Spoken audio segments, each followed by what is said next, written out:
하나님을 경외하는 것이 복입니다 라는 제목으로 하나님 말씀을 나누도록 하겠습니다. 제가 설교를 하는 것이 오늘로 10번째 설교가 됩니다. 이 강단에서 설교하는 것은 3번째가 되고요.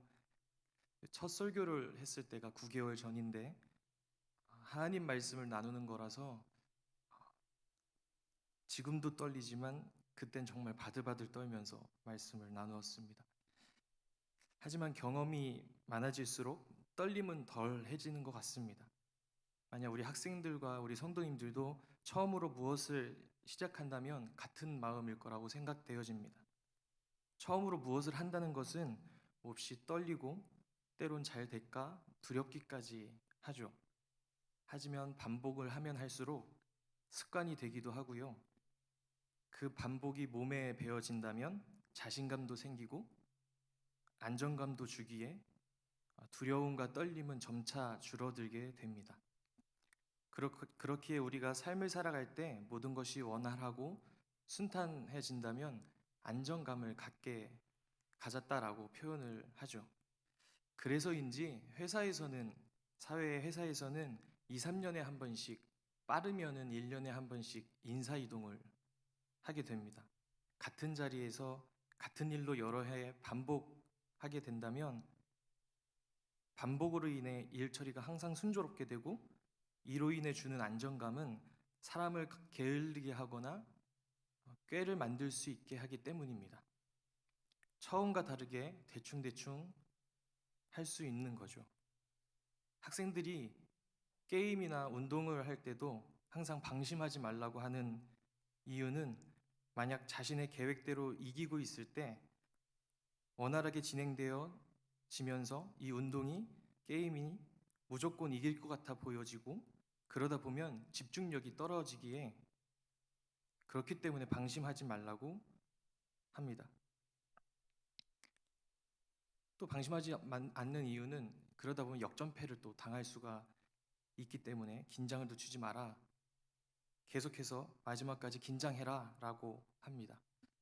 이처럼 반복으로 인한 순조로움은 우리에게 안정감을 주고 모든 일이 잘 되어질 때 인간이 하나님께 범죄할 수 있는 요인을 만들게 되는데 이러한 일들은 오늘 우리가 읽은 본문 말씀에 다윗에게서도 나타나는 현상이었습니다.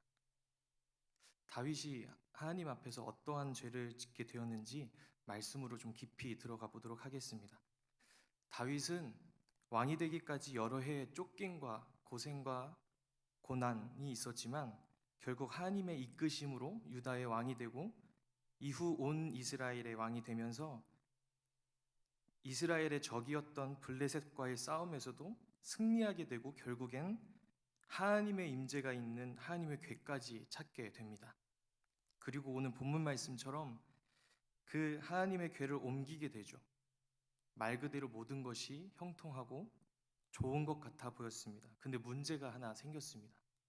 하나님의 궤를 옮기다 한 명이 죽는 사건이 생긴 겁니다.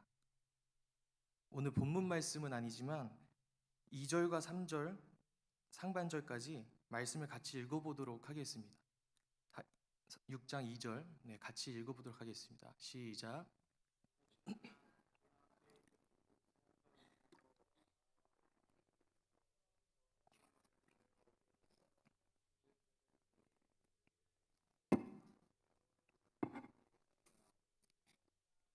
3절 그들이 하나님의 궤를 새 수레에 싣고 여기까지 읽도록 하겠습니다.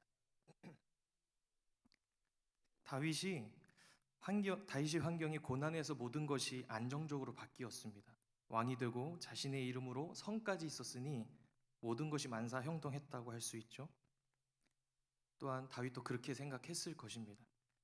이제 하나님의 궤만 가져오면 하나님께서 임재하시는 가장 이상적인 나라가 됩니다. 그런데 바알레유다라는 곳에서 하나님의 궤를 가져오게 되는데 여기서 꼭 짚고 가야 할 말씀 중에 꼭 짚고 가야 할 단어가 있습니다. 아주 중요한 단어인데 3절 말씀에 하나님의 궤를 새 수레에 싣고에서 싣다의 동사는 히브리 원어로 나사라고 합니다. 영어로 번역하면 리프트가 되고요. 한국말로는 들어 올리다, 들리다, 주로 짐을 옮길 때, 또 이송할 때 사용하는 말입니다. 단어입니다. 사랑하는 성도님, 혹시 이게 무엇을 뜻하는지 알고 계십니까?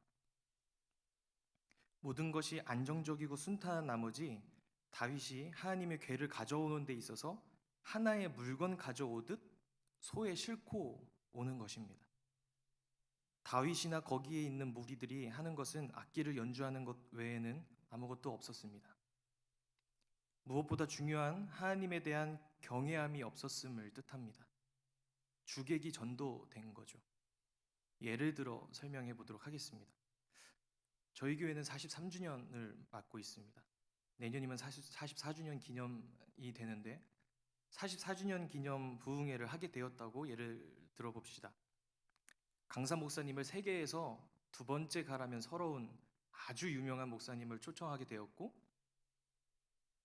전도사인 제가 의전을 맡게 되어 그분을 터미널에서 만나게 되었다고 가정한다면, 그분을 제가 터미널에서 교회까지 데리고 와야 합니까? 모시고 와야 합니까?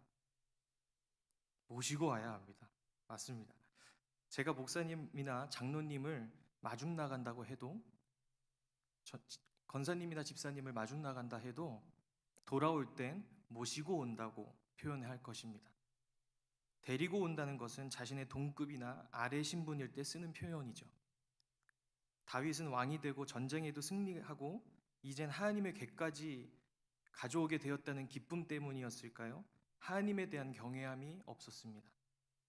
주객 전도가 된 것입니다. 이 상황의 주체자는 다윗이 되었고, 하나님의 궤는 아무런 경외 없이 손쉽게 소에 싣고 가져오는 것이 되어버린 것입니다. 하나님을 경외함이 없는 이 상황이 어떻게 되어지는지 말씀을 통해 계속해서 보도록 하겠습니다. 6절입니다. 그들이 나곤의 타작마당에 이르러서는 소들이 띠므로 웃사가 손을 들어 하나님의 궤를 붙들었더니, 여러분 우생마사라는 말을 들어보셨을 것입니다. 소는 살고 말은 죽는다라는 뜻입니다. 이유는 소가 물에 빠졌을 때 함부로 경고망동하지 않습니다. 우직하게 가만히 떠내려 가죠. 그러다가 나무나 바위에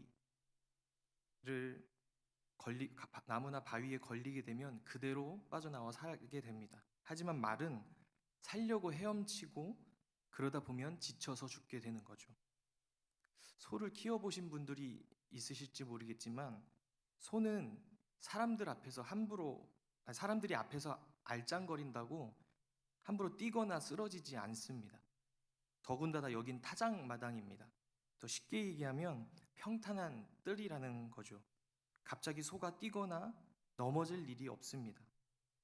그런데 갑자기 소가 왜 뛰었을까요? 이 두 번째 짚고 가야 할 아주 중요한 단어인데, 6절 히브리어 원어에 살라흐라는 단어가 있습니다. 영어로 하면은 to send, shoot이고요. 한글로 하면 보내다, 쏘다 라는 뜻이 됩니다. 우리가 축구 경기를 보면 공격수가 골대 앞에서 공을 뻥 차면 우리 해설자와 우리들은 다 같이 뭐라고 외치죠? 슛! 맞습니다. 그때 쓰는 슛과 이 슛과 같은 단어입니다. 보내다, 쏘다 라는 뜻이죠. 하나님을 경외함이 없는 이 상황이 하나님 마음에 들지 않으셨습니다. 그래서 움직이는 소가 멈추게 하기 위하여 무언가를 소에게 보내셨고, 그것으로 인해 소는 뛰게 되었던 거죠. 그래서 하나님의 궤는 떨어지게 되었는데 웃사가 그걸 잡은 겁니다. 사랑하는 성도님, 하나님의 궤가 떨어지는데 그것을 웃사가 잡은 것이 잘한 겁니까? 못한 겁니까? 거룩한 하나님의 궤가 땅에 떨어진다면 안 된다고 누구나 당연시 생각되어질 것입니다. 누구나 잡으려 했을 것입니다. 그렇지만 그 행위가 하나님의 마음을 알지 못하는 진노를 부르는 행위였음을 말씀을 통해 알 수 있습니다. 하나님을 경외함이 없는 이 상황을 마음에 들어 하시지 않은 하나님께서 소를 뛰게 하시고 괴를 떨어뜨리게 함으로 제동을 걸려 하셨는데 그 하나님의 제동을 웃사가 제동 건 거죠. 하나님의 멈추게 하심을 웃사가 멈추게 하려고 했던 것입니다. 7절을 같이 읽어보도록 하겠습니다. 시작. 여호와께서 웃사가 잘못함으로 말미암아 진노하사 그를 그곳에서 치시니 그가 거기에 하나님의 궤 곁에서 죽으니라. 하나님의 제동을 막으려 했던 웃사는 아니 그 궤를 웃사가 아니라 다른 이가 잡았더라도 죽었을 것입니다. 그렇게 생각되어집니다. 이제 다윗의 반응이 어떤지 보도록 하겠습니다.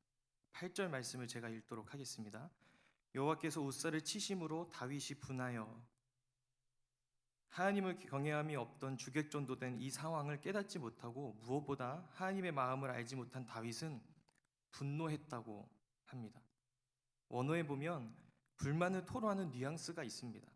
쉽게 표현을 하자면 하나님이 이것을 망쳤다 라고 불평불만하는 것입니다. 왕이 되었고 전쟁에도 승리했고 이 궤만 다윗성 자기 성으로 갖고 오면 되는데 이것을 하나님께서 망쳐버렸다라고 불만을 토하는 겁니다. 주객전도가 된 거죠.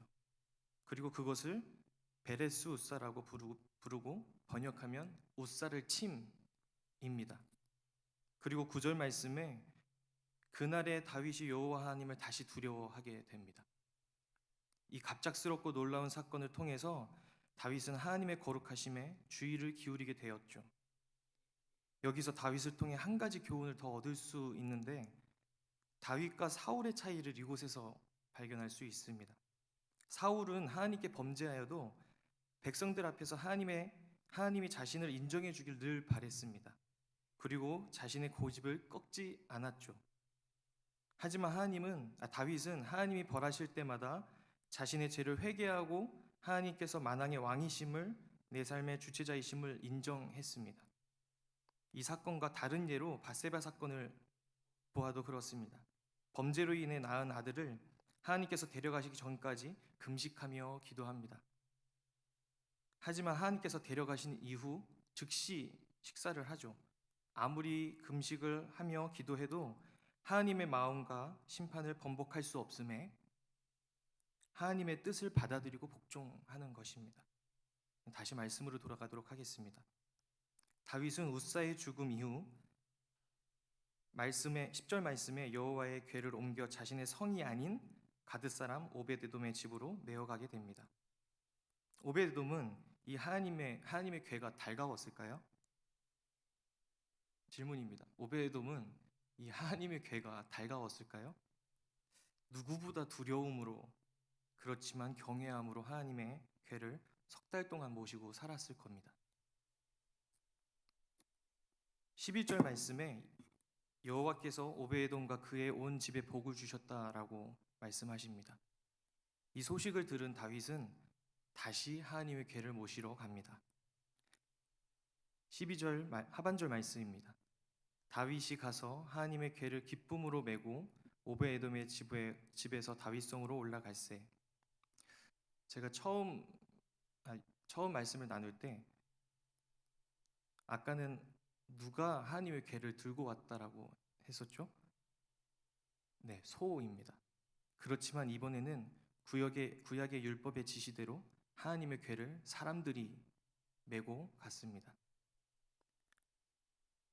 소가 궤를 가져가기 위해 들려 올려 싣거나 사람이 궤를 가져가기 위해 들려 올려 매야 함에 있어서 궤를 들려 올리는 것은 매 한 가지입니다. 그런데 사람들이 궤를 매기 위해 들려 올릴 때의 단어는 앞절에 하나님을 경외하지 않았을 때와는 다른 단어를 썼습니다.